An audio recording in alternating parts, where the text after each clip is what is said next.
স্বাধীনতার 50 বছর এগিয়েছে বাংলাদেশ। পৃথিবীর বুকে বিস্ময় আমার ছোট্ট বাংলাদেশ। মুক্তিযোদ্ধা, রাজনীতিবিদ, বুদ্ধিজীবী, তাদের পাশাপাশি অগ্রযাত্রায় সবচেয়ে বলিষ্ঠ অবদান এদেশের সাধারণ মানুষের, আমজনতার। আর তাই গণমানুষের কথা বলতে আমাদের আয়োজন আমজনতা। দর্শক, যমুনা টেলিভিশনের কোনো রাজনৈতিক পরিচয় নেই, কোনো বিশেষ দলের প্রতি কোনো দুর্বলতা কিংবা দায়বদ্ধতা নেই। হ্যাঁ, আমাদের দায়বদ্ধতা আছে এদেশের কোটি কোটি মানুষের প্রতি, মুক্তিযুদ্ধ ও মুক্তিযোদ্ধাদের প্রতি। তাদের সামনে সত্যকে সত্য আর মিথ্যাকে মিথ্যা হিসেবে তুলে ধরাই আমাদের প্রধান কাজ। কোনো দল কিংবা রাজনীতিবিদকে আঘাত করা আমাদের লক্ষ্য নয়।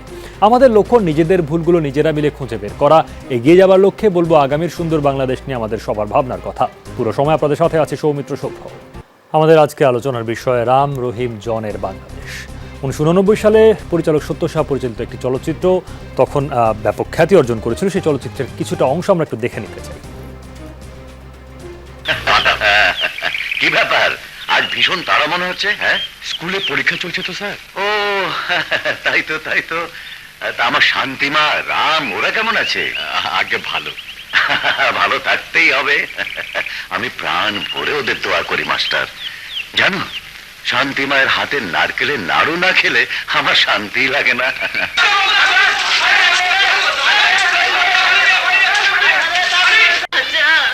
ভাবিস নে মা, যার কেউ নেই তার আল্লাহ আছে। হ্যাঁ মা, আর তোর এই বুড়ো ছেলে তো আছেই।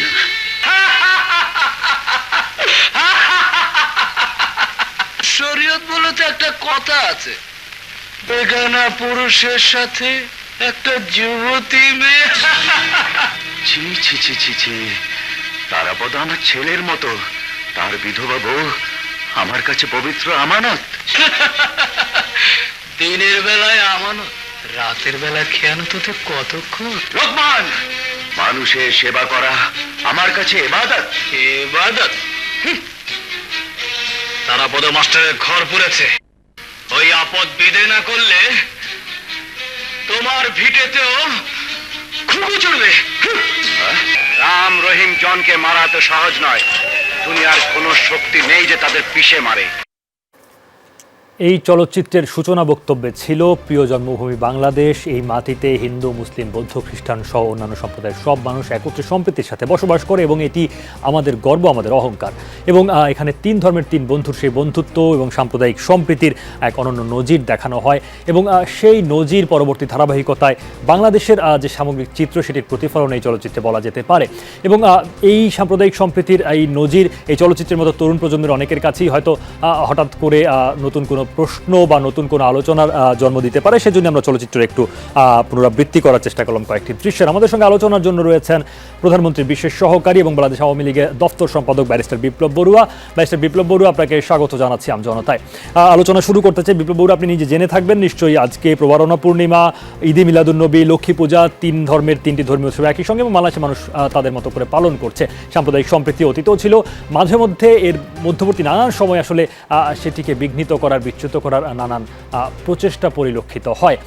সাম্প্রতিক এই ঘটনার মধ্যে আমরা আবার রাজনৈতিক দলগুলোর পাল্টাপাল্টি যে দোষারোপের তীর, সেগুলো দেখতে পাই। সম্প্রীতি বজায় রাখার প্রত্যয় আমরা কতটুকু ব্যক্ত করি আসলে সেই চলচ্চিত্রের ভাষায় বা এইরকম যে কোনো উৎসবের মধ্য দিয়ে?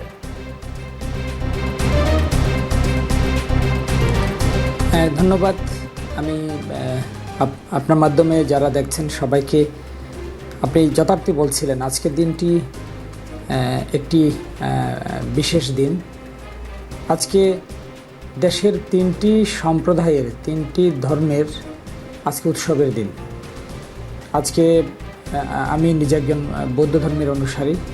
আমি ঠিক একটু আগেই আমি আমাদের যে মন্দির থেকে এসেছি ফানুস উড়িয়ে। প্রবারণা পূর্ণিমার অনুষঙ্গ হচ্ছে ফানুস। ঢাকার আকাশ কিংবা যেখানে বৌদ্ধপল্লী রয়েছে সেখানে আকাশ ফানুসে রঙিন হওয়ার কথা এতক্ষণে। প্রবারণা পূর্ণিমা হচ্ছে খারাপ যে কোনো কিছুকে বারণ করা, নিষেধ করা এবং প্রায়শ্চিত্তের মাধ্যমে নিজেকে পিউরিফাই করা, বিশুদ্ধ করা। এটা আমার ধর্মের বিধান। আমি মনে করি আজকের দিবসের যে বাণী, এটি সার্বজনীন। আমরা নিজের যে দোষ ত্রুটি যদি আমরা বারণ না করি, ত্যাগ না করি, তাহলে কোনো মানুষ বিশুদ্ধ হতে পারে না। আজকে একই সাথে পবিত্র ঈদে মিলাদুন্নবী, হজরত মুহাম্মদ সাল্লাল্লাহু আলাইহি ওয়াসাল্লামের জন্ম ও ওফাত দিবস। 570 খ্রিস্টাব্দের এই দিনে অশান্তি, হানাহানি, হিংসা, বিদ্বেষ ভরপুর সংঘাতময় আরবের বুকে আধারের বুক চিরে মহানবী সাল্লাল্লাহু আলাইহি ইসলাম শান্তি নিয়ে এসেছিলেন। মানব জাতিকে সত্য, সুন্দর, মানবতা, সভ্যতা ও ন্যায়ের পথে নির্দেশনা দেওয়ার জন্য। একইভাবে যদি দেখি আজকে হিন্দু সম্প্রদায়ের, আপনি বলছিলেন যে আজকে লক্ষ্মী পূজা। হিন্দু ধর্মমতে দেবী লক্ষ্মী হচ্ছে সম্পদ, সৌভাগ্য আর সৌন্দর্যের দেবী। এবং এই যে সম্পদ, এটি শুধু ধন সম্পদ নয়, আধ্যাত্মিক সম্পদও কিন্তু একটি সম্পদ। এবং এখানে আমরা দেখি যে কোনো মানুষের জীবনের যে খারাপ পরিণতি, এটি বলা হয় যে মানে তার কর্মের কারণেই, তার খারাপ কর্মের কারণে তার খারাপ পরিণতি হয়েছে। এটি এই লক্ষ্মী পূজায় কিন্তু এইভাবে আলোচনা হয় এবং বাঙালি হিন্দু সম্প্রদায় আজকে লক্ষ্মী পুজো উদযাপন করে যাচ্ছে। আজকে 3টি সম্প্রদায়ের বিশেষ 3টি উৎসব কিংবা উপলক্ষ বলেন, পবিত্র দিন বলেন, আজকে একদিনে সংগঠিত হচ্ছে। আমি মনে করি এটি একটি প্রাকৃতিক একটি বিষয়। গত কয়েকদিন আগে বাংলাদেশে আমাদের হিন্দু সম্প্রদায় যখন শারদীয় দুর্গা উৎসব উদযাপন করেছে, আমরা দেখেছি বাংলাদেশের কিছু কিছু জায়গায় সেখানে সাম্প্রদায়িক সহিংস ঘটনা ঘটেছে। আজকে দেখেন ঠিক একইভাবেই আজকে এমন একটি দিন, এটি পরম করুণাময় বলেন কিংবা এটা প্রাকৃতিকভাবে আজকে আমাদের কাছে ফিরে এসেছে, যখন একই দিনে 3 সম্প্রদায়ের মানুষ আজকে তাদের স্রষ্টার আরাধনা করে যাচ্ছে। আপনি বলছিলেন যে সম্প্রীতির কথা, এই যে বিভিন্ন সময়ে ধর্ম সম্প্রীতির কথা বলে ঠিকই, কিন্তু কোন একটা অশুভ শক্তির মাথাচাড়া দিয়ে ওঠার সময় বা অস্থিরতার সময় সেই সম্প্রীতি আমরা কতটুকু বজায় রাখতে পারি, সম্প্রীতির ভিত্তিতে একতাবদ্ধ আমরা কতখানি হতে পারি, সেটা সামাজিকভাবে, ব্যক্তি জীবনে তো বটে, রাজনৈতিকভাবেও। আমি সে প্রসঙ্গে আসছি। আমি আজকে যে অনুষ্ঠান থেকে একটু আগে ফিরলাম, আমি আমাদের একটি বৌদ্ধ মন্দিরের অনুষ্ঠানে ছিলাম। সেখানে মঞ্চে কমপক্ষে 3 জন ছিলেন আপনার ইসলাম ধর্মে বিশ্বাসী, তার মধ্যে একজন মাননীয় মন্ত্রী, তথ্যমন্ত্রী জনাব হাসান মাহমুদ। সেখানে মার্কিন যুক্তরাষ্ট্রের একজন কূটনীতিকও ছিলেন, তিনি ঢাকায় কাজ করেন তাদের ইউএস মিশনে, তিনি খ্রিস্ট ধর্মে মানুষ। তা আমি দেখলাম যে আমরা যে বক্তব্য আজকে রাখলাম, সবার বক্তব্য মূল সুর কিন্তু একই, সম্প্রীতি। আমাদের মাননীয় প্রধানমন্ত্রী বঙ্গবন্ধু শেখ হাসিনা বলেন যে ধর্ম যার যার, উৎসব সকলের। আমি যদি আরেকটু পেছনে যাই, আমাদের জাতির পিতা বঙ্গবন্ধু শেখ মুজিবুর রহমান যখন মহান মুক্তিযুদ্ধের মাধ্যমে অর্জিত স্বাধীন রাষ্ট্রের যখন এই আমাদের প্রথম সংবিধান যখন তিনি গ্রহণ করেন, সেই সংবিধান প্রণয়নের সময় তিনি গণপরিষদে তিনি দাঁড়িয়ে বলেছিলেন যে আমি এমন একটি বাংলাদেশ চাই যেখানে মুসলিম তার ধর্ম পালন করবে, বৌদ্ধ তার ধর্ম পালন করবে, হিন্দু তার ধর্ম পালন করবে, কেউ বাধা দিতে পারবে না, খ্রিস্টান তার ধর্ম পালন করবে। কিন্তু ধর্মনিরপেক্ষতা মানে ধর্মহীনতা নয়, কিন্তু ধর্মকে রাজনৈতিক হাতিয়ার হিসাবে ব্যবহার করা যাবে না এবং কেউ বাধাও দিতে পারবে না কারো ধর্ম পালনে। কিন্তু এই যে বাধা আসে বা রাজনৈতিকভাবে ব্যবহার করার নানান ক্ষেত্র তৈরি হয়, এই বিচ্যুতিটা আসলে কিভাবে হয়, অর্থাৎ রাজনীতির জায়গায় ঘাটতিটা কোথায় বা পিছিয়ে থাকাটা কোথায়? আমাদের জাতির পিতার যে প্রথম সংবিধান, সেখানে 38 নম্বর অনুচ্ছেদে সেখানে ধর্মভিত্তিক রাজনৈতিক দল গঠন এবং ধর্মকে রাজনীতির হাতিয়ার হিসেবে ব্যবহার করা নিষিদ্ধ করা হয়েছিল। আপনারা জানেন জাতির পিতা বঙ্গবন্ধু শেখ মুজিবুর রহমানকে সপরিবারে হত্যার পর সেই সংবিধানকে ক্ষতবিক্ষত করা হয়। একটি অসাম্প্রদায়িক সংবিধানকে একটি সাম্প্রদায়িক সংবিধানে পরিণত করা হয়। এটি করেছিলেন মূলত রাজনৈতিক সুবিধার জন্য। তাদের যে অবৈধ ক্ষমতা দখল, জাতির পিতাকে যে খুন করেছিলেন তারা, এই ঐতিহাসিক হত্যাকাণ্ডকে জায়েজ করার জন্য ওই সময় ধর্মকে ব্যবহার করা হয়েছিল। আজকে আমি আপনার, যেহেতু অনেকে এখানে কথা বলবেন, আমি পরে হয়তো আপনি সুযোগ দিলে আরও বিস্তারিত বলতে পারবো। আজকে সংকটটা সৃষ্টি হচ্ছে কখন? যখন পবিত্র ধর্ম বিশ্বাসকে, আমাদের বাঙালি সকলে কিন্তু ধর্মবিরূপ, ধর্ম বিশ্বাসী মানুষ। আমাদের মাননীয় প্রধানমন্ত্রী প্রতিদিন সকালে ফজরের নামাজের পরে তার দিনের কার্যসূচি শুরু করেন। এখানে আমরা সবাই ধর্মবীর, কিন্তু সাম্প্রদায়িক মানুষ নয়। কিন্তু কিছু মতলববাজ মানুষ রয়েছে যারা রাজনৈতিক সুবিধার জন্য, এবং আমরা দেখেছি যে অনেক সময় রাষ্ট্রীয় পৃষ্ঠপোষকতায় বঙ্গবন্ধুকে হত্যার পর যারা রাষ্ট্রীয় ক্ষমতায় ছিলেন তাদের অবৈধ ক্ষমতাকে জায়েজ করার জন্য, বৈধ করার জন্য তারা ধর্মকে ব্যবহার করেছে। এই যে বঙ্গবন্ধুকে হত্যার পর দীর্ঘ সময় বাংলাদেশে ধর্মকে একটি পলিটিক্যাল টুল হিসাবে ব্যবহার করা হয়েছে, তার যে একটি রেশ, তার যে একটি যে প্রতিক্রিয়া আমাদের সমাজে সৃষ্টি হয়েছে, আমাদের ঐক্যবদ্ধ বাঙালি জাতি যেটি মহান মুক্তিযুদ্ধের মাধ্যমে স্বাধীন হয়েছিল, সেই বাঙালি জাতিসত্তাকে যে ক্ষত বিক্ষত করা হয়েছে, বিভক্তি করা হয়েছে ধর্মের ভিত্তিতে, এবং বিভিন্ন সময় রাষ্ট্র থেকে উস্কানি দিয়ে একটি সম্প্রদায়ের বিরুদ্ধে আরেকটি সম্প্রদায়কে লেলিয়ে দেওয়া হয়েছে, তার রেশ, তার পাপ, সেই প্রায়শ্চিত্ত আজকে আমরা বয়ে বেড়াচ্ছি, আমরা এখনো বয়ে বেড়াচ্ছি। আপনি বলছেন না ব্যারিস্টার বিপ্লব বড়ুয়া, এই জায়গায় আমি একটু অন্য আলোচকদের কাছে যেতে চাই। আমরা যে সেই রেশ বয়ে বেড়াচ্ছি এবং সেই রাজনৈতিক সুবিধা নেওয়ার জন্য ধর্ম হাতিয়ার হিসেবে ব্যবহৃত হয়ে আসছে এতদিন, এই জায়গায় আসলে আলোচনা অন্যদের দিকে আমি একটু এগিয়ে নিতে চাই। আমাদের সঙ্গে রয়েছেন বিএনপি চেয়ারপারসন উপদেষ্টা এবং ঢাকা মহানগর দক্ষিণ বিএনপির আহ্বায়ক আব্দুস সালাম। জনাব আব্দুস সালাম, আপনাকে স্বাগত জানাচ্ছি আমজনতায়। আলোচনা শুনছিলেন আপনি। সংবিধানে সাম্প্রদায়িক সংবিধান বানানো হয়েছে এবং রাজনৈতিক সুবিধানের জন্য ধর্ম হাতিয়ার হিসেবে ব্যবহার হয়েছে এটি বলা হচ্ছে, এবং বঙ্গবন্ধুকে হত্যার পর পরবর্তী সময়ের কথা বলছিলেন ব্যারিস্টার বিপ্লব বড়ুয়া।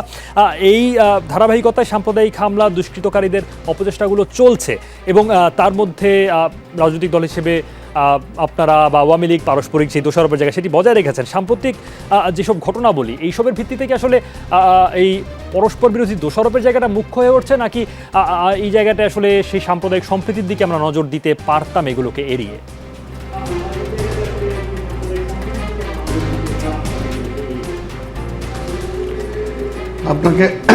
আপনাকে ধন্যবাদ। আমাকে শোনা যায়? আপনাকে আমরা স্পষ্ট শুনতে পাচ্ছি, বলুন।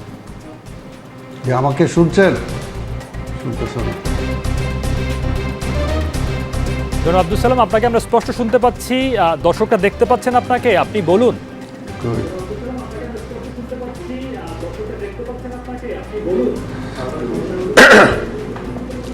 আমি আমার ইয়ারফোনে শুনতেছি না। যাই হোক, তা আপনাকে ধন্যবাদ, এবং আজকের আমার এখানে আলোচক বিপ্লব বড়ুয়া, তাকেও ধন্যবাদ জানাই, এবং তাদেরও আজকের একটি ধর্মীয় দিন যেটা বলল, এই জন্য তাকেও শুভেচ্ছা জানাই। এবং আজকে জানেন যে বাংলাদেশের মুসলিম ধর্মের, বাংলাদেশের কি সারা পৃথিবীর মুসলিম ধর্মের যারা বিশ্বাস করে তাদের আমাদের নেতা, আমাদের হযরত নবী করিম হযরত মুহাম্মদ সাল্লাল্লাহু আলাইহি ওয়াসাল্লামের জন্ম উফাত দিবস আজকে, কাজে এই দিনটি আমাদের জন্য অনেক পবিত্র। এবং বিপ্লব বড়ুয়া প্রথমে যে কথাটা বলেছে এটা ঠিক, যে কোনো ধর্মই খারাপ কথা বলে না, এবং আমরাও বিশ্বাস করি। এবং বাংলাদেশে এটা সবসময়, শুধু বাংলাদেশে আজকে না, সে আমরা যখন ছোট ছিলাম সেই সময় থেকে আমরা দেখে আসছি, সে পাকিস্তান আমল থেকে, যা বাংলাদেশে যতটুকু ধর্মীয় সম্প্রদায়ের মধ্যে যতটুকু নিজেদের মধ্যে এতটুকু মানে মেলামেশা বা এত ভালোভাবে যে সামাজিকভাবে বন্ধন, সেটা অন্য কোনো দেশে সেটা খুব কমই আছে। কিন্তু এটা ঠিক যে আজকের এই যে কিছুদিন আগে আমরা মানে কয়েকদিন হলো আমরা দেখলাম যে ঘটনা ঘটলো, এটা তো আজকে নতুন নয়। এই সরকার ক্ষমতায় আসার পরে এই পর্যন্ত বেশ কয়েকবার এই ঘটনা ঘটেছে, এবং সেটা শুধু হিন্দু মানে ধর্মাবলম্বীদের ওখানে হয়েছে এটাই না, আজকে বৌদ্ধ বলি, হিন্দু বলি, খ্রিস্টান বলি, মুসলমান বলি, আজকে সব জায়গাতেই কিন্তু এই ঘটনা ঘটেছে, যেটা কোনোভাবেই আমাদের জন্য কাম্য না। কারণ আমরা বিশ্বাস করি যে আমাদের রাষ্ট্র, যেটা ধর্ম যার যার, রাষ্ট্র সবার। এই দেশের জন্য আমরা সবাই যুদ্ধ করেছি, আন্দোলন করেছি, সংগ্রাম করেছি, আজকে দেশের স্বাধীনতা পেয়েছি।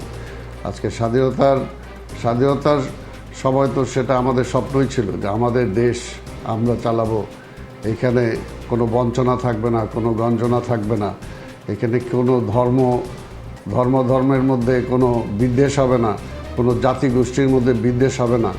কিন্তু দুর্ভাগ্যের বিষয় যে স্বাধীনতার পর থেকেই আমরা দেখেছি যে এই বিদ্বেষটা বা এই যে মুক্তিযুদ্ধের মধ্যে দিয়ে যে ঐক্যটার সৃষ্টি হয়েছিল, স্বাধীনতার পরে সেই ঐক্যটা আমরা ধরে রাখতে পারিনি, এবং সেখানেই ব্যর্থতা, যে মুক্তিযুদ্ধের মধ্যে দিয়ে বের হয়ে আসা যে শক্তি, সেই শক্তিটাকে কাজে লাগানো যায়নি। এবং ব্যর্থতার কথা আপনি বলছেন, সংবিধানের আর কথা এই যে বলেছেন, সেই জায়গা থেকে সংবিধান সরে আসা মুক্তিযুদ্ধের সর্বপ্রথম চেতনা থেকে জনাব আব্দুল সালাম, আওয়ামী এর দায় এবং অভিযোগের জায়গা তো শেষ পর্যন্ত রাজনীতিবিদদের দিকেই যায়।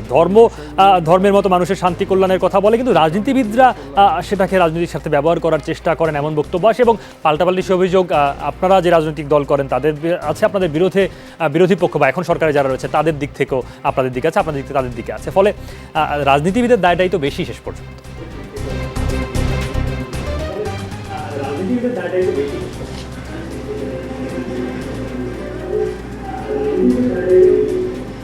কি আমাকে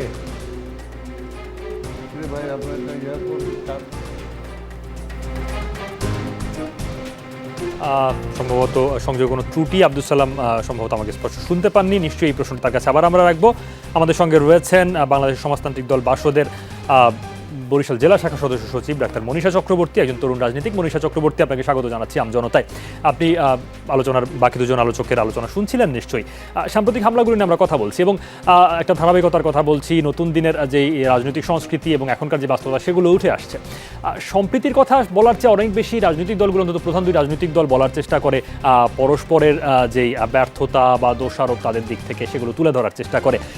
এই বিষয়গুলো কি শেষ পর্যন্ত রাজনৈতিক বিষয়, নাকি আসলে মনস্তাত্ত্বিক জায়গায় আমাদের সমাজে এই সমস্যা রয়ে গেছে যেটা রাজনৈতিক দলগুলো আসলে অ্যাড্রেসই করছে না?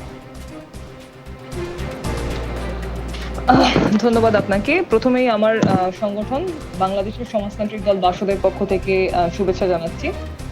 আসলে আলোচনার মধ্যে থেকে যে বিষয়টা উঠে আসছে সাম্প্রদায়িক সম্প্রীতির এই বিষয়টি, বাংলাদেশে তো শুরু থেকেই সাম্প্রদায়িক সম্প্রীতি ছিল। আপনি দেখেন যে 1971 সালে যখন বাংলাদেশের জন্ম হয়েছে, যে দর্শনের উপর দাঁড়িয়ে বাংলাদেশের জন্ম হয়েছে বা যে প্রেক্ষাপটের উপর দাঁড়িয়ে আমরা একটা আলাদা দেশ গঠনের স্বপ্ন দেখেছিলাম, সেই প্রেক্ষাপটটা আসলে কি ছিল? আমাদের প্রেক্ষাপট ছিল যে সেখানে পাকিস্তান থেকে আমরা আলাদা হচ্ছি আমাদের বাঙালি জাতীয়তাবাদের ভিত্তিতে, এবং পরবর্তীতে সংবিধানেও বাঙালি জাতির যে আকাঙ্ক্ষাগুলি 4টা স্তম্ভের মধ্যে উঠে এসেছিল, যে সেখানে ছিল ধর্মনিরপেক্ষতা, সেখানে ছিল সমাজতন্ত্র, সেখানে ছিল গণতন্ত্র, এবং একই সাথে এই বাঙালি জাতীয়তাবাদের বিষয়টিও কিন্তু সেখানে ছিল। এবং আমরা দেখেছি যে মুক্তিযুদ্ধের সময় কি ধরনের সেখানে স্লোগান তৈরি হয়েছে। আমরা দেখেছি যে পাকিস্তানিরা বা তাদের মতানুসারীরা এখানে তোমার আমার ঠিকানা মক্কা মদিনা এই স্লোগান দিয়ে পাকিস্তানের সাথে আমাদেরকে এক করতে চেয়েছেন। তার বদলে স্লোগানে এসেছে যে তোমার আমার ঠিকানা পদ্মা মেঘনা যমুনা, তুমি কে আমি কে, এই স্লোগান এসেছে যে তুমি কে আমি কে, বাঙালি বাঙালি। এইভাবে একটা চেতনার ভিত্তিতে ঐক্যবদ্ধ হয়ে তো আমাদের মুক্তিযুদ্ধ হয়েছে, বাংলাদেশের জন্ম তো এইভাবেই হয়েছে। ফলে সাম্প্রদায়িক সম্প্রীতি বাংলাদেশে সব সময় ছিল এবং এখনো বাংলাদেশের বেশিরভাগ মানুষের মধ্যে এই সম্প্রীতি আছে। আপনি দেখেন যে এই ঘটনাগুলি, হামলার ঘটনাগুলি কয়জন ঘটিয়েছে, কিন্তু সারা বাংলাদেশের কত মানুষ এর প্রতিবাদ করেছে, কত মানুষ এর বিরুদ্ধে লিখেছেন, কত মানুষ এর বিরুদ্ধে নানানভাবে প্রতিবাদ জানিয়েছেন। কাজেই বাংলাদেশের মানুষের মধ্যে সাম্প্রদায়িক সম্প্রীতি নাই এটা আমরা বিশ্বাস করি না। কিন্তু যে ঘটনা ঘটেছে তার অবশ্যই আমরা নিন্দা জানাই, এবং এই ঘটনা কেন ঘটলো এটা যদি আমরা একটু বিশ্লেষণ করতে চাই, তাহলে এই সাম্প্রদায়িক যে মানসিকতা আমাদের সমাজে আবার তৈরি হয়েছে, এর দায় আসলে কাদের নিতে হবে? আমরা মনে করি যে এই দেশ যারা শাসন করেছেন এই দায় তাদেরকেই নিতে হবে। এবং দেখেন যে এখানে মুক্তিযুদ্ধের পর থেকেই তো আস্তে আস্তে আবার কিন্তু সাম্প্রদায়িক শক্তিকে পুনর্বাসন করা হয়েছে। আমাদের দেশে ইতিহাস হচ্ছে যে জনগণ যাদেরকে পরাজিত করে, আমরা দেখি যে আমাদের যারা শাসন করেন আর কি, বুর্জোয়া শক্তিগুলি বা এখানে বড় দলগুলি, তারা কিন্তু তাদেরকে পুনর্বাসিত করে। এই সাম্প্রদায়িক শক্তিকে আমরা 71 সালে হটিয়ে দিয়েছিলাম দেশ থেকে। তাদের অনেক নেতারা যখন দেশে ফিরে এসেছেন, নিগৃহীত হয়েছেন জনগণের হাতে, তাদেরকে কিন্তু আমাদের দেশে পুনর্বাসিত করা হয়েছে। আমরা স্বৈরাচারকেও এখানে উচ্ছেদ করেছিলাম, তাদেরকেও রাজনীতিতে পুনর্বাসন করা হয়েছে। এবং এই পুনর্বাসনের মধ্য দিয়ে আরো অনেক রিফরমেশন আনা হয়েছে। আমাদের সাম্প্রতিক সময়ে দেখেন যে পাঠ্যপুস্তকগুলিতেও এখানে কিন্তু এক ধরনের সাম্প্রদায়িক মনস্তত্ত্ব তৈরির জন্য বেশ কিছু পরিবর্তন সেখানে করা হয়েছে। হেফাজতে ইসলামের সুপারিশে আমরা দেখেছি যে 29টি পাঠ্যপুস্তকে বেশ কিছু বিষয় পরিবর্তন আনা হয়েছে, অনেকের লেখা বাদ দেওয়া হয়েছে। এইভাবে কিন্তু আমরা দেখেছি যে একটা সাম্প্রদায়িক মনস্তত্ত্ব গড়ে ওঠার একটা পরিবেশ কিন্তু এখানে আছে। সেটা কেন করা হচ্ছে বলে আপনি মনে করেন মনীষা চক্রবর্তী? সেটা রাজনৈতিক সে উদ্দেশ্যের জায়গা বা প্রেক্ষাপটের জায়গা আসলে কি, সেটা আপনাদের দিক থেকে আসলে আপনারা কিভাবে ব্যাখ্যা করবেন? অর্থাৎ সেটা এই সাম্প্রদায়িক মনস্তত্ত্ব তৈরি হলে আসলে লাভ কার, ক্ষতি কার, কতটুকু লাভ ক্ষতি আসলে এখানে? করব, সামাজিক মনস্তত্ত্বকে আমরা বলবো যে এই কিছু মানুষের মনস্তত্ত্বটাই এমন, কিন্তু সেই মনস্তত্ত্ব কিভাবে তৈরি হয়েছে সেই জায়গাটায় কি আমরা এখানে কি সরকারের দায় থাকবে না? অবশ্যই আমরা মনে করি যে একই সাথে যেরকম এই ঘটনার দায়ও সরকারকে নিতে হবে, আবার এই ঘটনা যারা ঘটিয়েছেন তাদের যে সামাজিক মনস্তত্ত্ব তৈরি হয়েছে এবং তাদের যে সমর্থনকারী এক ধরনের সমাজে যে শক্তিটা আছে, সাম্প্রদায়িক শক্তি, সেই শক্তির এই তৈরি হওয়ার দায়ও সরকারকে নিতে হবে। এবং দেখেন যে বেশ কিছু জায়গায় কিন্তু ক্ষমতাসীন দলের নেতাকর্মীরাও এই সমস্ত হামলায় যুক্ত ছিলেন, বিশেষ করে চাঁদপুরে বা এমনকি বান্দরবনেও আমরা দেখলাম যে পত্রপত্রিকায় প্রকাশিত হয়েছে যে অনেক জায়গায় তারা সংগঠিতও করেছেন এই হামলাগুলিকে। ফলে এখানে আসলে দায় এড়িয়ে যাওয়ার কোনো সুযোগ নাই এবং এখানে যারাই এই ধরনের হামলাগুলির সঙ্গে যুক্ত ছিলেন আমরা মনে করি তাদেরকে অবশ্যই এখানে তদন্তের ভিত্তিতে খুব দ্রুত শাস্তির আওতায় নিয়ে আসা দরকার। এবং আরেকটা বিষয় দেখেন যে কিছুদিন আগে মনীষা চক্রবর্তী, আপনি বলছেন এই যে দায় এড়াতে পারে না, কিন্তু সেই জায়গাটা আমি বলছি আপনি লাভ ক্ষতির যদি হিসেব করতে যান আসলে কার কতখানি লাভ, বা এই জায়গায় আসলে এটা বাড়তি কি প্রণোদনা দেবে কাউকে রাজনৈতিক ক্ষেত্রে? দেখুন, এখানে বাড়তি প্রণোদনা তো আসলে এই ধরনের সম্প্রদায়গুলির উপর হামলা করলে সবাই কোনো না কোনো ধরনের প্রণোদনা পান। এই সম্প্রদায়গুলি যখন দেশে থাকে তখন তার ভোটের হিসাব থাকে, আবার যখন দেশ থেকে চলে যায় তখন সেটা জমির হিসাব সেখানে তৈরি হয়। ফলে কোনো না কোনো লাভ তো আসলে সব ক্ষেত্রেই আছে এবং সেটা বিভিন্ন গোষ্ঠীরই আছে। ফলে এখানে আসলে আমার মনে হয় যে রাজনৈতিকভাবে সবাই এই ইস্যুটাকে ব্যবহার করতে চান, যেটা আসলে একটা খুব খারাপ প্র্যাকটিস আমাদের দেশের রাজনীতিতে, যে ধর্মকে রাজনৈতিকভাবে ব্যবহার করা। এবং এই ধরনের আপনি বলছেন তাহলে এই ধরনের সাম্প্রদায়িক সহিংসতা বা সাম্প্রদায়িক ঘটনাবলীকেও তারা আসলে ব্যবহার করতে চান সেই রাজনীতিকে, ধর্মকে রাজনীতির জায়গায় ব্যবহার করার ধারাবাহিকতায়। আপনার সঙ্গে নিশ্চয়ই আরও কথা হবে মনীষা চক্রবর্তী, আপনি সঙ্গেই থাকুন। আমাদের সঙ্গে রয়েছেন আইনজীবী ও গবেষক ব্যারিস্টার ফারজানা মাহমুদ। ফারজানা মাহমুদ, আপনি আলোচনা শুনছিলেন নিশ্চয়ই, যেটি অন্যরা বলছিলেন রাজনৈতিকদের দিক থেকে আসলে এই আলোচনার প্রেক্ষাপট আমরা শুনছিলাম। আপনি আপনার দিক থেকে যদি বলেন, বিচারহীনতা সংস্কৃতির কথা আমরা বিভিন্ন সময় বলি, অনেকগুলো ঘটনা এরকম বিভিন্ন সময় ঘটেছে, বিচার আসলে চূড়ান্তভাবে বিচার, রায় এবং দৃষ্টান্ত কোনোটি স্থাপিত হয়নি, এবং সংকটটাকে মোটা দাগে রাজনৈতিক সংকট বলে আমরা এখন পর্যন্ত চিহ্নিত করছি। এর বাইরে আপনি আর কোন কোন সংকট দেখেন এই ধরনের ঘটনার নেপথ্যে? আপনাকে ধন্যবাদ।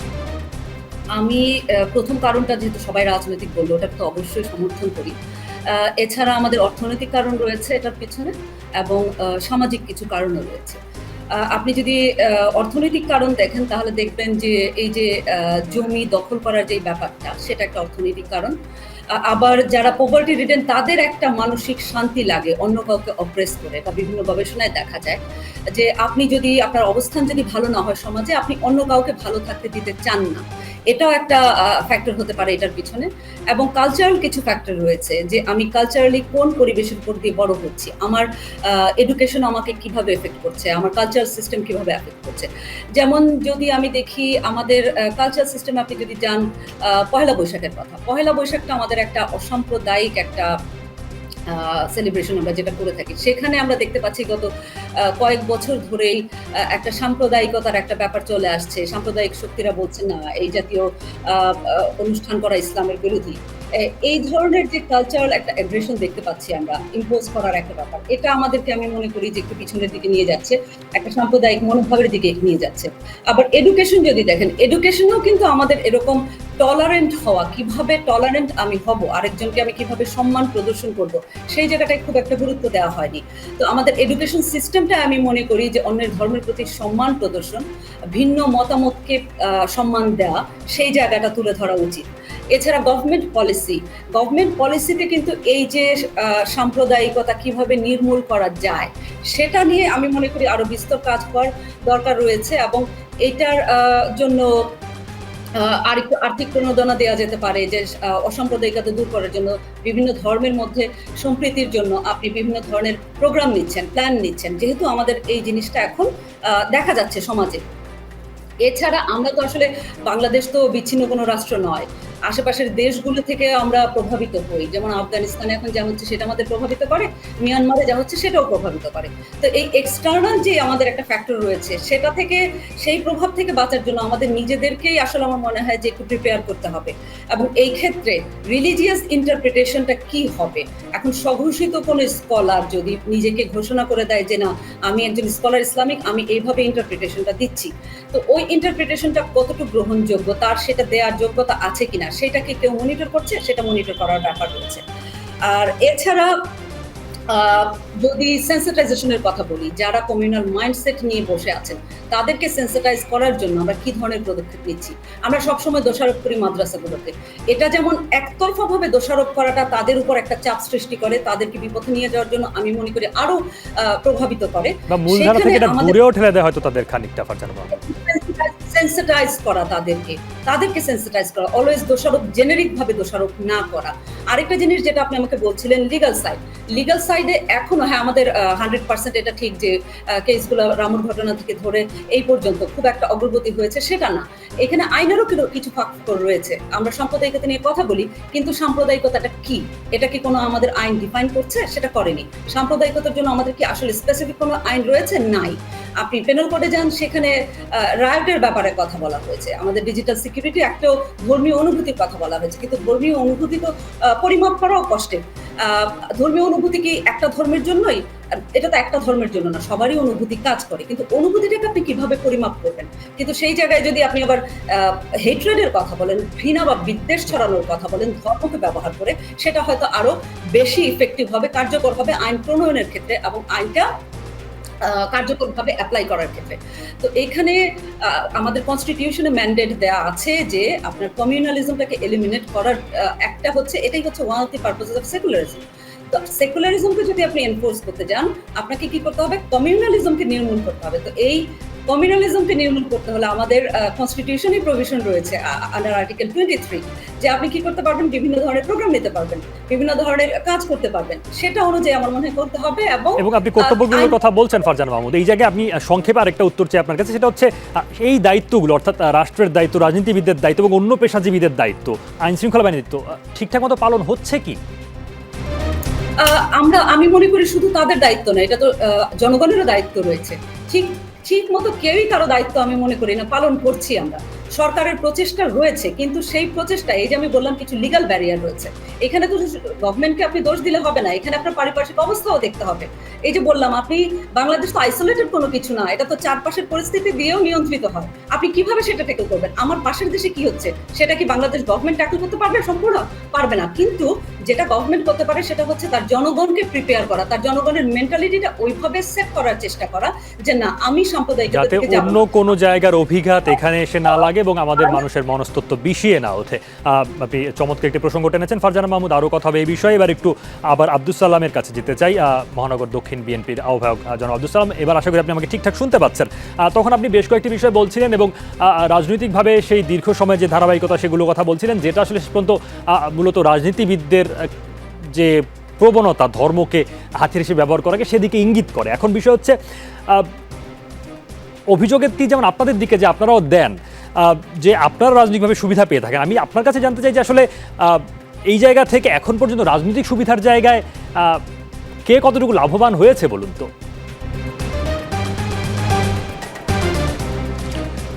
আসলে এইগুলোকে উস্কানি দিয়ে বা এগুলোকে দিয়ে আলটিমেটলি কোনো লাভ হয় না, কারোই লাভ হয় না, দেশেরও লাভ হয় না, বা যে গোষ্ঠী করতে চাক তাদেরও কোনো লাভ হয় না।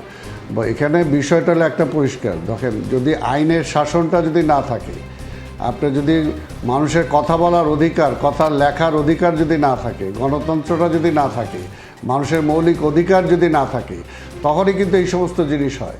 আপনি দেখেন যে এই পর্যন্ত যতগুলো ঘটনা ঘটছে সেগুলোকে আইনের আওতায় কতটুকু আনা হয়েছে, কতটুকু বিচার হয়েছে। সেখানে যদি দল দেখি যে আজকে বিএনপি বিরোধী দল যে কোনো একটা ঘটনা ঘটলে বিএনপির দিকে আঙ্গুল দেখাবো, আর নিজেদের লোক যদি হয় দেখাইলাম হলো, কিন্তু আর বিচার হলো না। অর্থাৎ আজকে দেখেন, যেটা 2 দিন আগেও যেটা দেখলাম, যে এই যে আইন শৃঙ্খলা বলি, যে কোনো কিছু বলি, এখানে সিনিয়র সচিব নিজে বলছেন যে রাজনৈতিক প্রভাবের কারণে আজকে প্রশাসন নিরপেক্ষভাবে ভালোভাবে তারা কাজ করতে পারে না। এটা হলো বাস্তব।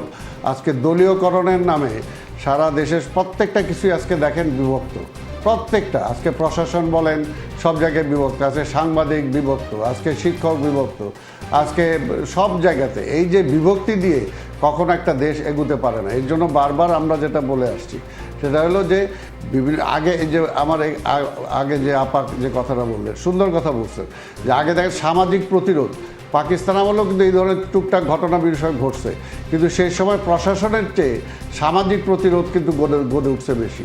অর্থাৎ জনগণই সেই প্রতিরোধটা গড়ে তুলছে। আমরা কিন্তু এই কথাগুলো বলে আসতেছি কিছুদিন যাবত, এই করোনা হলো, এর আগে মহামারী হলো, যেটাই হয়, অর্থাৎ জনগণকে আপনি সম্পৃক্ত করা, যে কোনো সমস্যায় যদি আপনি জনগণকে সম্পৃক্ত করতে না পারেন, বিভিন্ন পেশার মানুষকে যদি সম্পৃক্ত করতে না পারেন, সে যদি মনে না করে এই সমস্যাটা আমার, এটাকে সমাধান আমাকে করতে হবে, তাহলে তো সেই সমস্যার কোনোভাবেই সেভাবে সমাধান হবে না। আর যখনই সেটাকে রাজনীতিকরণ হয়ে যায়, রাজনীতিকরণ হয়ে যাওয়ার কারণে কিন্তু আসল ঘটনাটা এবং আসল যে কালপিট আছে সে কিন্তু আইনের আওতায় আসে না এবং সে পার পেয়ে যায়।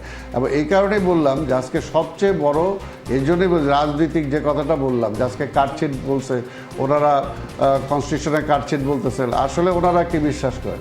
ওনারা ধর্মনিরপেক্ষতার কথা বলেন, কিন্তু আসলে কনস্টিটিউশনে কি ওনারা অনেক পরিবর্তন করছেন?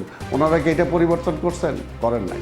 অর্থাৎ লোক দেখানো একটা কথা বলা, আর আমি মিন করলাম একটা কথা, আমি কথায় বললাম আমি সমাজতন্ত্রে বিশ্বাস করি, আসলে কি ওনারা সমাজতন্ত্রে বিশ্বাস করেন? এই যে বিষয়, আপনি তাহলে ক্ষমতাসীনদের আন্তরিকতার জায়গায় প্রশ্ন রাখছেন আব্দুল সালাম, এবং আপনি আরও কয়েকটি বিষয় বলেছেন, সেগুলো নিয়ে আমরা জানতে চাইব ব্যারিস্টার বিপ্লব বড়ুয়ার কাছে। আপনি বলেছেন গণতন্ত্র সহ মানুষের মত প্রকাশের সুযোগ না থাকায় সেগুলো সংকুচিত বলে এই ধরনের ঘটনা ঘটছে। আদৌ সেই ধরনের ঘটনাকে কেন্দ্র করে এই বিষয়গুলো মানে যে কোনো ধরনের ঘটনার প্রেক্ষিতে সাম্প্রদায়িক হামলাকে আসলে একটা বাইপাস হিসেবে দেখা যায় কিনা, সেই প্রশ্নও রাখতে চাই তার কাছে, এবং আপনি লোক দেখানোর কথা যেটি বলছেন সেটিও জানতে চান। আমাদের সঙ্গে রয়েছেন প্রধানমন্ত্রীর বিশেষ সহকারী ব্যারিস্টার বিপ্লব বড়ুয়া। বিপ্লব বড়ুয়া, আপনি বিরতির আগে আলোচনাগুলো শুনছিলেন নিশ্চয়ই, আপনাকে আবারও স্বাগত জানাচ্ছি আমজনতায়। গত কয়েকদিন ধরে এই ধরনের ঘটনায় সাম্প্রদায়িক সহিংসতা থেকে সরকার ক্ষমতা প্রলম্বিত করার একটা সুযোগ পাবে, ঘোলা পানিতে মাছ শিকার সহ নানা বিষয় আসলে আপনাদের দিকে অভিযোগ এসে উঠে এসেছে। আজকে ডাক্তার জাফরুল্লাহ চৌধুরী বলেছেন যে গণতন্ত্র না থাকার সুযোগে এই ধরনের ঘটনা ঘটে। মাত্র আব্দুল সালামও তাই বললেন যে গণতন্ত্র না থাকা, মত প্রকাশের স্বাধীনতা সহ রাজনৈতিক অধিকার সংকুচিত বলে এই ধরনের ঘটনা বেশি ঘটছে। এই জায়গাটা আপনাদের বক্তব্য কি? দেখেন, আমি শুধু কাজী জাফরুল্লাহ না, কিংবা এখানে আব্দুল সালাম, তিনি একজন মুক্তিযোদ্ধাও, কিংবা তাদের নেতা মির্জা ফখরুলের বক্তব্য আমি খুব মনোযোগ দিয়ে শুনছিলাম। তাদের বক্তব্যের শুরুতেই মনে হয়েছে যে ঠাকুর ঘরে কেড়ে আমি কলা খাই না। এই ঘটনার সাথে তো ঐতিহ্যগতভাবেই বিএনপি জড়িত। বিএনপিতে এই ধরনের সাম্প্রদায়িক যত সহিংস ঘটনা ঘটেছে তার পৃষ্ঠপোষক। আপনি 2001 সালে যখন জাতীয় নির্বাচন হলো, আমি শুধু নিউ ইয়র্ক টাইমসের একটা তথ্য আমি দিতে চাই। নিউ ইয়র্ক টাইমসের শিরোনাম হয়েছিল বাংলাদেশে 2001 সালে নির্বাচনের পর থেকে, মানে অক্টোবর 2001 থেকে এপ্রিল 2002 পর্যন্ত বাংলাদেশে 250 হিন্দু নারী তারা ধর্ষিত হয়েছিলেন। আমরা পূর্ণিমার কথা জানি, আমরা জানি যে কিশোরী পূর্ণিমা, তাকে দল বেঁধে বিএনপি মাস্তানরা ধর্ষণ করতে গিয়েছিল। মা বলেছিল যে আমার মেয়ে খুব ছোট, তোমরা এই ধরনের আমরা বিভৎস আমরা চিত্র দেখেছি। 2001 সালের এই যে রাষ্ট্রীয় মদতে যে সাম্প্রদায়িক সহিংস ঘটনা ঘটেছিল বাংলাদেশে, এটা বিবিসি বলেছিল যে এই 4-5 মাসে বাংলাদেশে প্রায় 3625টি সাম্প্রদায়িক হামলার ঘটনা ঘটেছিল। আব্দুল সালাম বলছিলেন যে মহান মুক্তিযুদ্ধের পরে যে ন্যাশন বিল্ডিং, জাতি গঠন কিংবা জাতীয় ঐক্যের কথা বলছিলেন। জাতীয় ঐক্য, জাতি গঠনের যে প্রসেসটা, সেটা তো ধ্বংস করা হয়েছিল বঙ্গবন্ধুকে হত্যার মধ্য দিয়ে।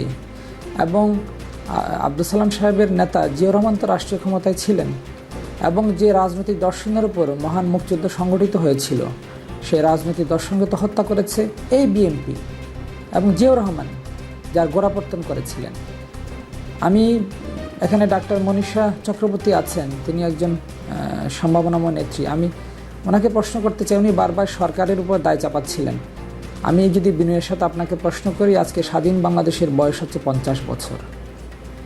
আপনি যদি আমার দিকে মানে নির্দিষ্ট করে বলেন যে হ্যাঁ আমরা রাষ্ট্রীয় ক্ষমতায় আছি, অবশ্যই আজকে বাংলাদেশ আওয়ামী লীগ রাষ্ট্রীয় ক্ষমতায় আছে।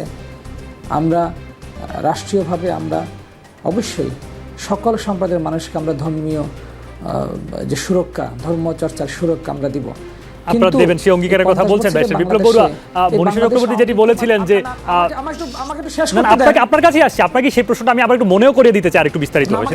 তিনি বলেছেন যে হিন্দুরা বা সংখ্যালঘুরা দেশে থাকলে ভোট, দেশে বাইরে গেলে জমি। এখন ভোটের হিসাবটা আওয়ামী লীগের দিকে যায়, এটি একটা ইঙ্গিত বিভিন্ন সময় আমরা বিভিন্ন জনের কাছ থেকে পেয়ে থাকি। আপনারা 13 বছর ধরে ক্ষমতা ছিলেন, অনেকগুলো ঘটনা ঘটেছে। বলুন নিশ্চয়ই। 50 বছরের বাংলাদেশে তো আওয়ামী লীগ ক্ষমতা আছে মাত্র 20 বছর। এই 3 দশক তো এই যে সালাম ভাইয়ের যে দল বিএনপি কিংবা তাদের ওরসে যে জন্ম জাতীয় পার্টি, তারা তো রাষ্ট্র পরিচালনা করেছে। বাংলাদেশের সেকুলার রাজনীতি তো একমাত্র তো আওয়ামী লীগ ছাড়া কেউ তো প্র্যাকটিস করে নাই। আপনি ঢালাভাবে মনীষা চক্রবর্তী যদি আপনারা সমস্যা এবং সমস্যা সৃষ্টি কারা করেছে এটা যদি আপনারা চিহ্নিত না করেন, ঢালাভাবে যদি সরকারকে দায় দেন, তাহলে তো এখানে তো এক ধরনের ব্লেম গেম হবে, তাহলে মূল সমস্যা হারিয়ে যাবে।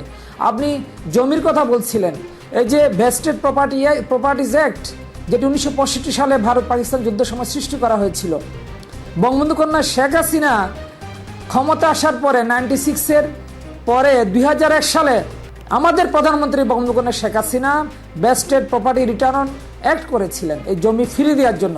আর সালাম ভাইয়ের দল বিএনপি 2001 সালে ক্ষমতা আসার পর একাধিকবার এই আইন অ্যামেন্ড করেছিল যাতে এই জমি মালিকদের যাতে ফেরত দেওয়ার ক্ষেত্রে জটিলতা সৃষ্টি হয়, মানে আগের জায়গায় ফিরিয়ে নিয়ে যাওয়া। আজকে এই সমস্যা আছে, সমস্যা তো সমাধানের জন্য একটা রাজনৈতিক ঐক্যমত দরকার। নির্বাচন কমিশনের 40-42টি রাজনৈতিক দল রয়েছে, নিবন্ধিত রাজনৈতিক দল। এখানে তো আপনারা সাম্প্রদায়িক শক্তির যে উত্থান, কারা তাদের পৃষ্ঠপোষকতা দিয়েছে, সাম্প্রদায়িক শক্তির উত্থানে কাদের ভোটের যুদ্ধে লাভ হয়েছে, আপনারা সেই বিতর্ক সেই ইস্যু থেকে সরে গিয়ে যদি আজকে গণতন্ত্র চর্চার পর সংকীর্ণ করা হচ্ছে, ওই জায়গায় যদি আপনারা ফিরে যান, তাহলে তো এই সমস্যার সমাধান হবে না। আপনারা তো ব্লেম গেম খেলছেন। আজকে আমি মনে করি যে সালাম ভাই একজন মুক্তিযোদ্ধা, মনীষা চক্রবর্তী একজন প্রগতিশীল রাজনৈতিক দলের সাথে কাজ করেন। আসুন আজকে আমরা মহান মুক্তিযুদ্ধের চেতনা আমরা একসাথে কাজ করি। আজকে সকল রাজনৈতিক দল সরকারকে বলুক যে আমরা 72-এর সংবিধানে ফিরে যেতে চাই। আমি এই জায়গায় আবার একটু আপনাকে একটু শুধু আবার একটু যুক্ত করে দিতে চাই আপনার বক্তব্যের সঙ্গে। সেটা আপনি বলছেন ফিরে যাওয়ার কথা। আব্দুল সালাম বলছেন আপনারা যে ক্ষমতায় আছেন, আপনারা কি সংবিধানে হাত দেওয়ার চেষ্টা করেছেন বা সেই জায়গাগুলোতে পরিবর্তন, ইতিবাচক দৃষ্টিভঙ্গি তৈরি করার চেষ্টা করেছেন কিনা? আর আপনি যেটি বলছিলেন যে যে সংবিধানকে সালাম ভাইয়ের দল, সালাম ভাইদের দলের যিনি প্রতিষ্ঠাতা যে জিয়াউর রহমান অসাংবিধানিকভাবে কোনো প্রকার জনগণের ম্যান্ডেট ছাড়া অবৈধভাবে ক্ষমতা দখল করে, যেভাবে তিনি এই যে মার্শালের বিভিন্ন যে ঘোষণাকে তিনি রেটিফাই করেছিলেন 1979 সালে পার্লামেন্টে, এই অবৈধ তো সংশোধনী তো তারাই করেছিলেন। আজকে ধর্মভিত্তিক যে রাজনৈতিক দল কিংবা পাকিস্তানের নাগরিক গোলাম আজমকে বাংলাদেশে ফিরিয়ে এনে রাজনীতি করার লাইসেন্স দেয়া এবং বেগম খালেদা জিয়া রাষ্ট্রীয় ক্ষমতা এসে তার নাগরিকত্ব ফিরিয়ে দেয়া, এই যে সাম্প্রদায়িক শক্তির যারা এখানে পৃষ্ঠপোষক দিয়েছে, আপনারা তো তাদেরকে তো আপনারা তো এখনো তো দলের সাথে রেখেছেন, রাজনীতির সাথে রেখেছেন। আপনাদের 20 দলীয় জোট তার কাছে এই প্রশ্ন রাখবো ব্যারিস্টার বিপ্লব বড়ুয়া। আমি আপনার কাছে আবার একটু সংক্ষেপে আরেকটা বিষয় জানতে চাই। মনীষা চক্রবর্তী পাঠ্যপুস্তকে সাম্প্রদায়িক শক্তির প্রভাবে নানান বিষয় পরিবর্তনের কথা বলেছেন, সেটা তো আপনাদের সময় হয়েছে, সেই জায়গাটা আপনারা কি করছেন? অফকোর্স আমাদের তো আমার জাতির পিতা বঙ্গবন্ধু ডক্টর কুদরতি খুদার একটি শিক্ষা কমিশন করেছিলেন অসাম্প্রদায়িক শিক্ষা ব্যবস্থার জন্য। আজকে বঙ্গবন্ধু কন্যা শেখ হাসিনা একটি বিজ্ঞান ভিত্তিক প্রগতিশীল উদার সমাজ প্রতিষ্ঠার জন্য তিনি আজকে শিক্ষা ব্যবস্থাকে সংস্কার করে যাচ্ছেন। হ্যাঁ, আমাদের ওই যে বললাম আমরা রাষ্ট্রীয় ক্ষমতায় 20 বছর, এই সাম্প্রদায়িক গোষ্ঠীর যারা গডফাদার পৃষ্ঠপোষক, তারা তো যে ক্ষমতায় যারা এই সাম্প্রদায়িক গোষ্ঠী ফুলে ফেঁপে আজকে আপনার বিশ্ববৃক্ষ বটবৃক্ষে পরিণত হয়েছে, তাদের তো আমাদের রাজনৈতিকভাবে মোকাবেলা করতে হচ্ছে। এই জায়গায় তো শুধু বাংলাদেশ আওয়ামী লীগ কিংবা আওয়ামী লীগের নেত্রী বঙ্গবন্ধু কন্যা শেখ হাসিনা ছাড়া তো কেউ নেই। এখানে আমাদের সাপোর্ট করবেন না। তারা তো আজকে সাম্প্রদায়িক হামলাকে আড়াল করার জন্য তারা আজকে গণতন্ত্রে চর্চার প্রক্রিয়া নেরো হচ্ছে। আপনাদের রেটরিক তো ওই জায়গায় নিয়ে যাচ্ছে। এই একা এত বড় লড়াই করতে হচ্ছে এবং এত মূলোৎপাটন আসলে সহজ নয়, দীর্ঘ সময়ের যে ধারাবাহিকতা এবং ঐতিহ্যগতভাবে বলছিলেন, এই শব্দটি নিয়ে আমি আব্দুল সালামের কাছে যেতে চাই, প্রশ্ন রাখতে চাই ব্যারিস্টার বিপ্লব বড়ুয়া। আব্দুল সালাম, আপনি শুনছিলেন নিশ্চয়ই ঐতিহ্যগতভাবে সাম্প্রদায়িক শক্তির পৃষ্ঠপোষকতার একটা অভিযোগ এবং বিভিন্ন সময় এই ধরনের অভিযোগ উঠে আসে বিএনপির বিপক্ষে, এবং আর যে বিষয়গুলো এসছে মাত্রই বিপ্লব বড়ুয়া বলছিলেন, আপনার দিক থেকে কি বক্তব্য আছে, কিভাবে খণ্ডন করবেন?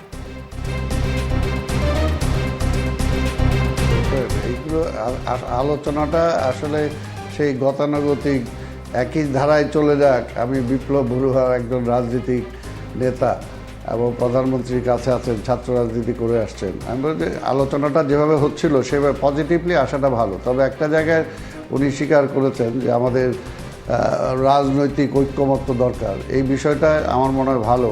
আর এই বিষয়টার উপরে যদি আমরা জোর দেই, কারণ ভুল বিএনপি করে নাই আমি এটাও বলবো না, আর ভুল আওয়ামী লীগ করছে না এটাও যদি আওয়ামী লীগ মনে করে তাহলে কিন্তু সেই একই পথে হাঁটবে। বিষয়টা হলো যে আজকে জনগণ কি বলছে, আজকে এই বিষয়টা আমাকে বুঝতে হবে। আমরা যদি সব কিছুকেই যে আঙুল দিয়ে দেখায় দেয় যে বিএনপি এটা করছে, তা আওয়ামী লীগ করে নাই, আওয়ামী লীগ খেলাফতের সাথেই করে নাই, আওয়ামী লীগ জামাত করে, জামাতকে ব্যান করে না কেন ওরা? এই জামাতের সাথে জামাতকে নিয়ে ওনারা আন্দোলন করছে না, এই গোলাম আজমের কাছে ওরা রাষ্ট্রপতি ক্যান্ডিডেটকে নিয়ে গেছে না। কাজে এই সমস্ত দোষারোপ করে মানে হবে কি আমি টাইমটা পাস করতে পারবো, কিন্তু মূল সমস্যাটা সমাধান হবে না। মূল সমস্যাটার সমাধান একটাই, উনি বলছে যে গণতন্ত্রটা সংকুচিত হয়ে যায়, এইটাই ঠিক। এই গণতন্ত্রটাকে আজকে দরজা খুলে দেন, আজকে যেটা সব দরজা জানালা বন্ধ করে দিয়ে আপনি যদি সমাধান খুঁজেন তাহলে হবে না। আপনি গণতন্ত্রটা ওপেন করেন। গণতন্ত্রটা শুধু আজকে বিএনপির জন্য না, গণতন্ত্রটা আওয়ামী লীগের জন্যও দরকার। আজকে সরকার পরিবর্তন যদি ভোটের মাধ্যমে হতে চায় তাহলে সে মানুষের ভোটের অধিকারটা কোনোভাবে ছিনতাই করাটা ঠিক না। মানুষের ভোটের অধিকারটাকে রাখা দরকার। তাহলে কিন্তু ভোটের মাধ্যমেই যদি সরকার পরিবর্তন হয় তাহলে কিন্তু অন্য কোনো চিন্তা আর সেখানে আসে না। আর যেখানে 15ই আগস্টের কথা বলছে, 15ই আগস্ট তো আওয়ামী লীগ সে সময় হত্যাকাণ্ড ঘটিয়েছে, সে সময় তো বিএনপিও ছিল না, অন্য কিছু ছিল না। খন্দকার মোস্তাক কে ছিলেন? এখানে ওই বিতর্কে আমি এখন যেতে চাই না। এখন বাস্তব অবস্থাটা আমি বলি।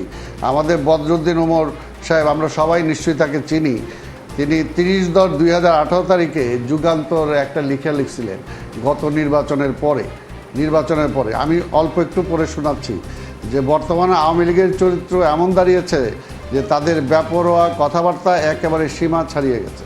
সংবিধান, আদালত, গণতন্ত্র, প্রচলিত আচরণ বিধিকে বুড়ো আঙুল দেখিয়ে তাদের মুখে যা আসে তারা তাই বলছে।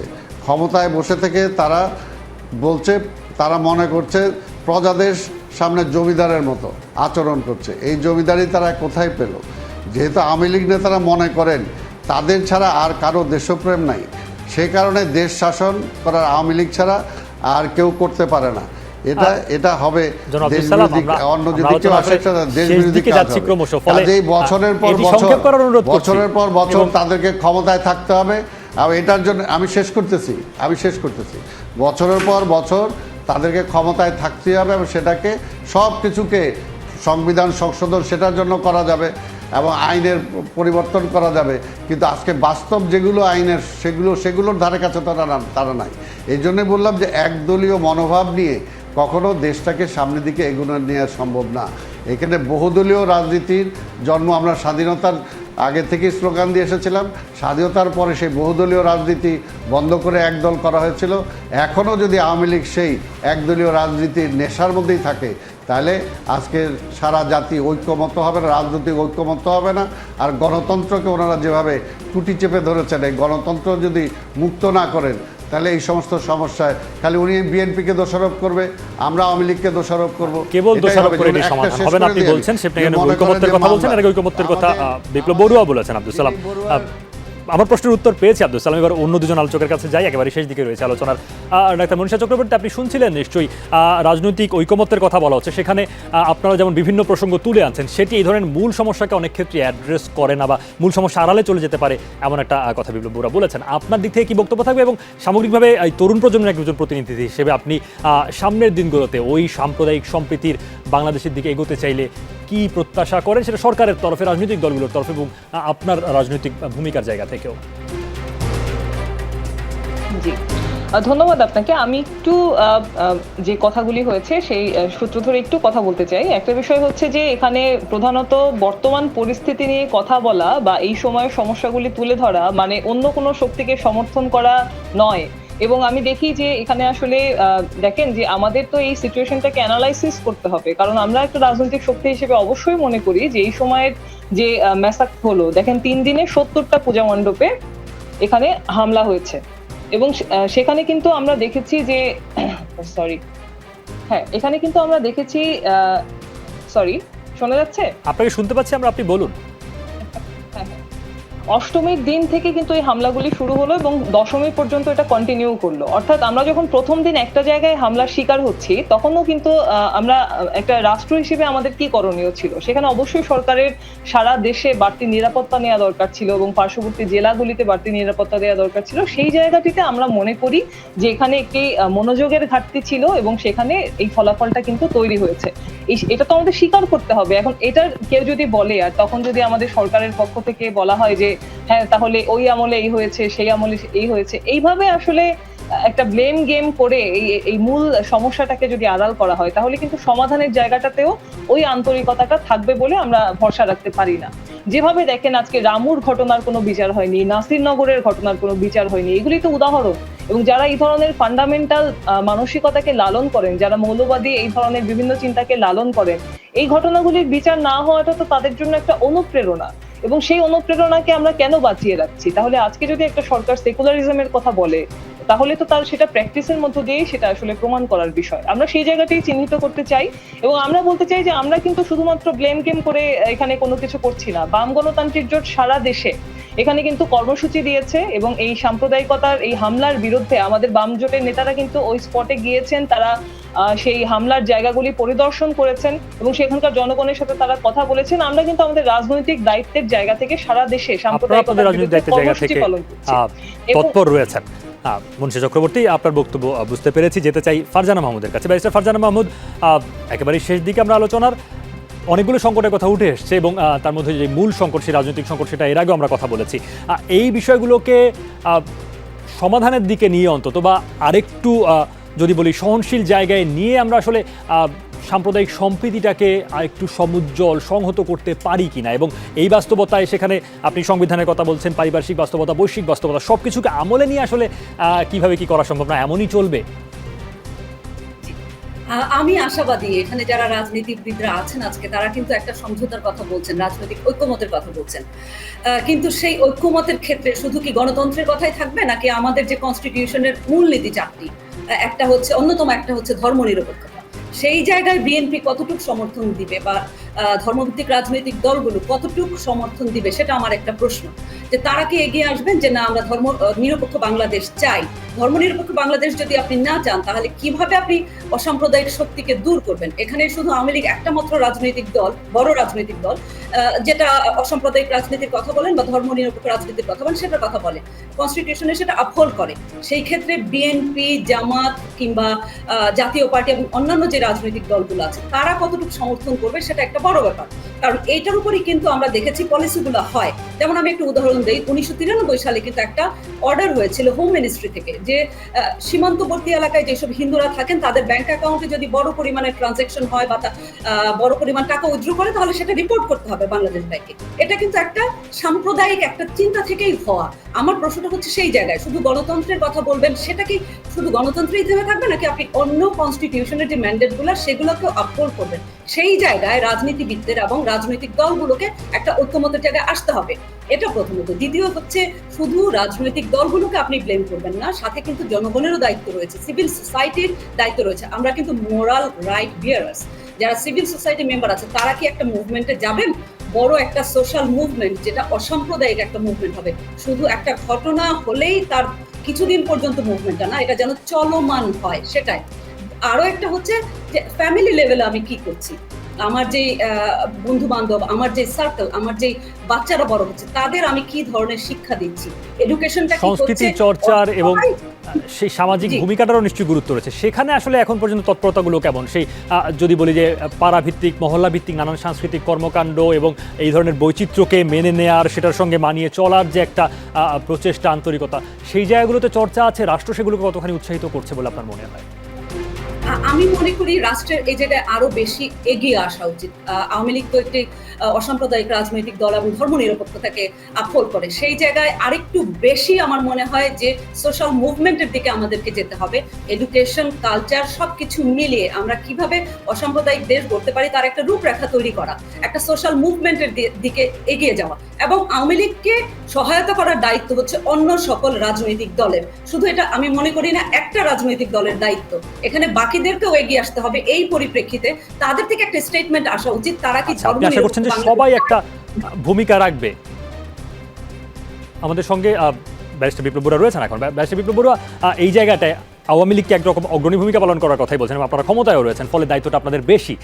তো সবাইকে নিয়ে এটি সমাধানের ক্ষেত্রে আপনাদের উদ্যোগগুলো কি হবে সামনের দিনে, আমি একেবারে সংক্ষেপে জানতে চাই। দেখেন, এই বাংলাদেশের যাত্রা শুরু হয়েছিল জাতির পিতার হাত ধরে একটি সাম্য, মানবিক মর্যাদা এবং সামাজিক সুবিচারের বাংলাদেশের জন্য। আমরা বঙ্গবন্ধুকে হারানোর পর সেই সুযোগ থেকে আমরা বঞ্চিত হয়েছি। আজকে যে হামলা কিংবা যে সাম্প্রদায়িক শক্তির আস্ফালন, এটা হচ্ছে, আমি মনীষাদিকে বলবো যে 50 বছরের বাংলাদেশে 30 বছরের যে অপশাসন এবং এই স্বৈরতান্ত্রিক সরকার ব্যবস্থা, যারা নিজেদের অবৈধ ক্ষমতাকে জায়েজ করার জন্য ধর্মকে ব্যবহার করেছিলেন, তাদের মদতেই যে শক্তি রাষ্ট্রে পরিপুষ্ট হয়েছে, আজকে তারাই সাম্প্রদায়িক সন্ত্রাস চালিয়েছে। এখন সামনের দিনগুলোতে ব্যারিস্টার বিপ্লব বড়ুয়া আপনারা কি করবেন বা কি ভূমিকা নেবেন? সামনে নির্বাচন সহ নানা রাজনৈতিক প্রেক্ষাপট তৈরি হবে, কয়েক লাইনে বলতে হবে, শেষ দিকে রয়েছে। আমরা অবশ্যই বাংলাদেশ আওয়ামী লীগ এবং বঙ্গবন্ধুর কন্যা এই অসাম্প্রদায়িক রাষ্ট্র ব্যবস্থা যে কোনো মূল্যে সমুন্নতা রাখবেই, এবং যারা এখানে আমাদেরকে বাধাগ্রস্ত করবে অবশ্যই আমরা তাদের সহ এবং তাদের পৃষ্ঠপোষকদের আমরা পরাজিত করব এবং প্রতিরোধ করব। আচ্ছা, আপনাকে অনেক ধন্যবাদ ব্যারিস্টার বিপ্লব বড়ুয়া। আব্দুল সালাম আপনাকে ধন্যবাদ, ব্যারিস্টার ফারজানা মাহমুদকে ধন্যবাদ, ধন্যবাদ ডাক্তার মনীষা চক্রবর্তী, আপনাদের সবাইকে ধন্যবাদ, এবং দর্শক আপনারা যুক্ত ছিলেন আমাদের সঙ্গে আমজনতায়, আপনাদেরকে ধন্যবাদ জেনে শেষ করছি। নিশ্চয়ই সঙ্গে থাকবেন এবং মনে রাখবেন, আমজনতার শক্তি বড় শক্তি।